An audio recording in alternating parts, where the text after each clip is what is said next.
Champions? Bonjour.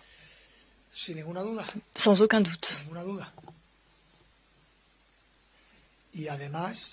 De plus, qu'est-ce qui peut te faire penser que la Ligue 1 n'a pas le niveau suffisant? Regarde où sont Brest et Monaco, Lille dans le classement en Europe. Ça fait déjà pas mal de temps que tout ce qui nous entoure est assez négatif pour telle ou telle raison. Et moi, j'essaie toujours de voir les choses d'un point de vue positif. Et c'est suffisant, pour moi, ça me suffit pour savoir que demain, contre Nantes, c'est un match où nous devons répéter des comportements que nous voulons voir en Ligue des Champions. Et moi, ce sont des choses que je vois déjà en Ligue des Champions. C'est évident que les résultats ne sont pas ce que l'on souhaite ou ce que l'on désire, mais nous avons une marge de progression dans toutes les compétitions. Bonjour Luis, Dominique Séverac du Parisien. Vous dites que les résultats en Ligue des Champions ne sont pas ceux que vous espérez. Ça raconte quoi sur la construction de votre équipe? Vous estimez être en retard? Vous estimez être comme il faut? Ça prend plus de temps que prévu? Vous êtes un peu impatient, agacé? Vous en êtes tout du projet? Je me sens en confiance. La qualification en Ligue des Champions est totalement n'est pas méritée. Nous devrions avoir pour l'instant, je pense, au minimum 9 points. Donc notre classement n'est pas mérité. Nous avons, alors je ne me cache pas derrière ça, nous avons les points qui reflètent les scores, mais je ne suis pas négatif en aucun cas. Ce que je vois me plaît, ce que j'ai vu à Munich m'a plu. C'est évident que ça n'a pas été suffisant pour obtenir quelque chose de positif, et surtout la dernière demi-heure où nous n'étions qu'à 10 sur le terrain. Mais malgré tout, nous avons continué à être compétitifs, à être à la hauteur. Et je répète que oui, nous pouvons améliorer tous les aspects, mais en aucun cas je ne suis pessimiste, je suis très très optimiste. Bonjour Nicolas Paillard, InfoSport Plus, Canal+. Est-ce que les contre-performances en Ligue des Champions ont un impact sur le moral de vos joueurs, sur le groupe, et comment faire pour les relancer dans une dynamique un peu plus positive? Merci.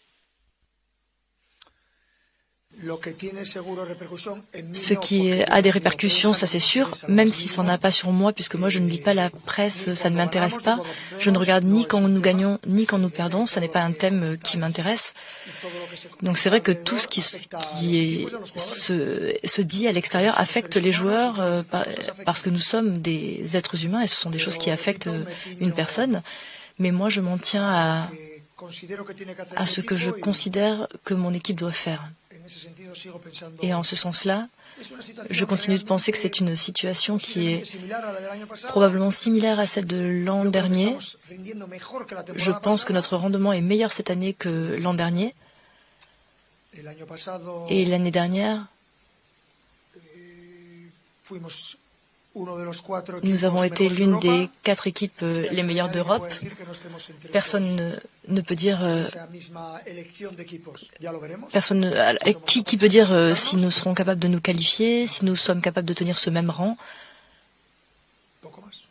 Mais pas grand-chose de plus. Bonjour, Asensio ou Canguilly que vous avez utilisé depuis le début de saison. Merci. Ce sont des situations différentes dans le jeu et en fonction de ce que fait l'adversaire, en fonction de ce qui nous intéresse, ce sont des aspects très différents. Pour moi, jouer avec un 9 n'est pas la panacée, ou jouer avec un faux 9 n'est pas non plus la panacée. Aucun des deux cas n'est idéal. Ça dépend aussi de la forme du fameux 9 dont il est question. Tu joues avec lui ou sans lui, ça dépend aussi des situations dans chaque jeu, dans chaque match. Donc je continuerai de jouer avec un 9 ou un faux 9 quand je considérerai l'un ou l'autre plus opportun. C'est assez simple, il n'y a rien de compliqué là-dedans. Bonjour Loïc Tanzi pour l'équipe. Vous dites depuis le début de saison que vous voulez une équipe qui a le ballon, qui attaque, une équipe qui est imprévisible aussi pour l'adversaire. Pourtant, sur certains matchs, en Ligue des Champions notamment, vous vous adaptez beaucoup à l'adversaire. On l'a vu encore sur le pressing, notamment au Bayern. Est-ce que c'est pas un peu contradictoire les deux, s'il vous plaît? Non, ça ne me semble pas il me semble que je ne m'adapte pas à l'adversaire. Qu'est-ce que tu prétends faire? Gagner au Bayern, chez eux, c'est compliqué. C'est probablement l'un des favoris pour la victoire finale en Ligue des Champions. Donc s'adapter à l'adversaire, non, je crois qu'on a exercé la même pression que d'habitude et en fonction de notre état et des circonstances du match, en tant qu'entraîneur, j'ai essayé de changer des choses. Pour moi, l'équipe a été digne de confiance. Ils ont réussi à récupérer le ballon dans la moitié de terrain adverse. On a compliqué les choses pour le Bayern et je n'ai pas vu, il faut revoir. Je n'ai pas vu d'équipe qui a le plus gêné le Bayern que nous. Tu peux revoir leur match. Moi, j'ai plus confiance que vous et vous, bien sûr, en fonction des résultats, vous jugez, c'est normal et je le comprends. Et je sais qu'on me juge sur mes résultats, c'est ce que j'accepte depuis le premier jour, mais je répète que j'ai aimé mon équipe et non, ça n'est pas contradictoire. On est allé à Munich pour gagner le match, mais bien sûr, si l'adversaire est meilleur ou pire, ou s'il a plus de réussite que toi, ça c'est ce qu'on a pu voir. Bonjour coach, Minute Kabil, PSG Community, juste là. À quelle opposition vous vous préparez?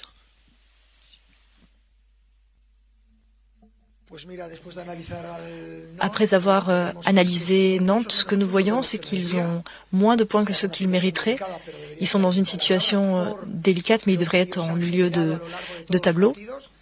Mais quand on voit tout ce qu'ils ont créé sur les matchs précédents, ils arrivent avec une série de défaites. Leur état d'esprit sera peut-être pas au plus haut. Mais en même temps, je m'attends à un match difficile. L'année dernière, ils ont été durs à jouer. Je considère qu'ils n'ont rien à perdre et que, vu qu'ils viennent jouer à domicile chez le leader et au Parc des Princes, c'est une motivation pour toutes les équipes. Et donc je m'attends à un match difficile. Un match difficile parce que nous devons continuer d'accumuler des victoires et d'accumuler des bonnes habitudes pour nous préparer aux matchs importants de Ligue des Champions qui arrivent. Je m'attends donc à un match compliqué, un match qui va nous poser des difficultés, mais j'espère qu'on va montrer un visage intense et qu'on va démontrer que oui, nous avons besoin de gagner des points en Ligue des Champions et qu'on commence à le faire aussi en Ligue 1 contre Nantes, c'est notre objectif. Être meilleur contre l'adversaire et ça c'est notre intention.